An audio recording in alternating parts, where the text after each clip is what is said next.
Question number 9, the Honourable David Cunliffe. Thank you, Mr Speaker. Mr Speaker, to the Minister for Tertiary Education, Skills and Employment.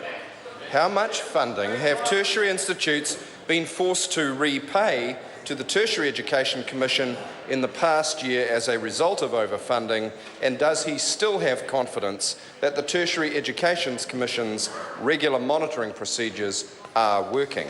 The Honourable Stephen Joyce. Mr Speaker, in relation to the first part of the question, repaying funding is a standard part of the tertiary system, with the TEC recovering funding if a tertiary education organisation receives funding greater than its planned enrolment level, it does not meet its EPI's education performance indicators, and in 2014 there were also 2 cases where providers were required to pay back because they had received more than they were entitled to receive. Total recoveries for 2014, which is the latest year we have, is $57.5 million across all TEOs. In relation to the second part, broadly yes, but in light of a few well-publicised recent events, TEC and NZQA have commissioned an independent review by Deloitte into their monitoring of tertiary education organisations. That was released in July of this year, and found that the monitoring has the principal elements expected of a comprehensive framework, but also made some recommendations for improvement which are being implemented currently.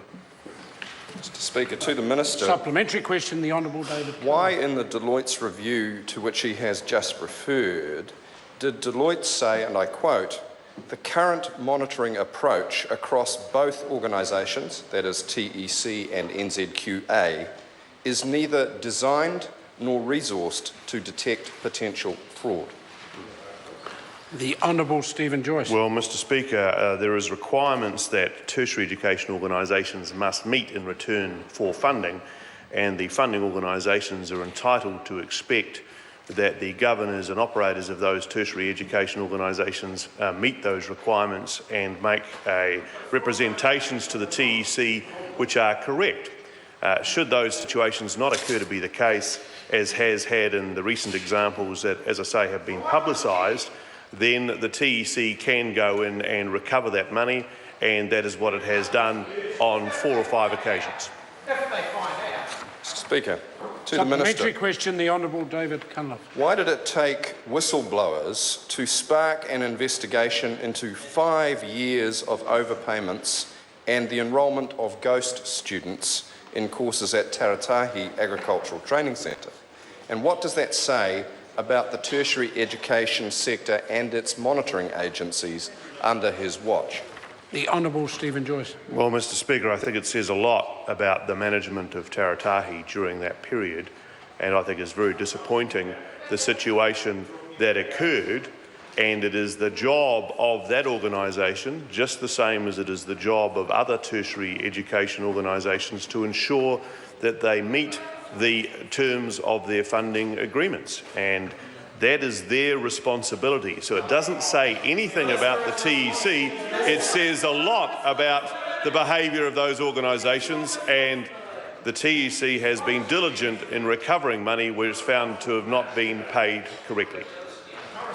Mr Speaker. Supplementary question, the Honourable Stephen Joyce. David Cunliffe. Why did it take whistleblowers to spark an investigation into Warriors Club members and staff gaining a certificate for an 18-week course after doing just 1 day of study? And what does this say about the tertiary education sector and its monitoring agencies under his watch? The Honourable Stephen Joyce. Well, Mr Speaker, this particular matter the member raises is from the middle of last year, I think, and was publicised at the time. And if I could be helpful to him and to members of this House, there has been 4 reasonably well publicised matters. The Te Whare Whananga Anuiarangi, which we had complaints about in March 2014 and was settled last year. Taranaki, which is the recent one.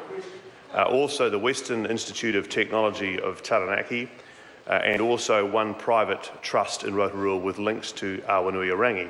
There is one further investigation being undertaken at the moment. Well, there are 600 and something tertiary organisations. If Mr Robertson would like to cast aspersions on the whole sector, he can feel free to do so. Point of order, Mr Speaker. Point of order, the Honourable David Cunliffe. While it was helpful of the Minister to recite the names of some investigations, he did not address the specific questions. I agree. I'm going to invite the member to ask that question again. Thank you, Mr Speaker.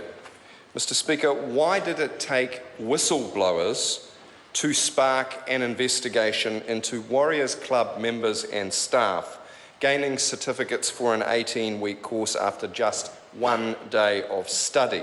And what does that say about the tertiary education sector monitoring agencies under his watch? The Honourable Stephen Joyce. Well, again, Mr Speaker, it doesn't say anything about them. It says a lot about that particular provider, and also in relation to two matters that the member has referred to today, they've been referred to the Serious Fraud Office. It cannot be the responsibility of the Tertiary Education Commission to detect potential fraud when people deliberately misrepresent the situation to the monitoring agencies. Mr Speaker. Supplementary question, the Honourable David Cunliffe. Mr Speaker, when the Minister referred in response to press questions in November 2014 to 12 tertiary institutions for which there were targeted reviews or investigations underway, what are the names of the other 8 in addition to the 4 that he mentioned in his answer to the previous supplementary?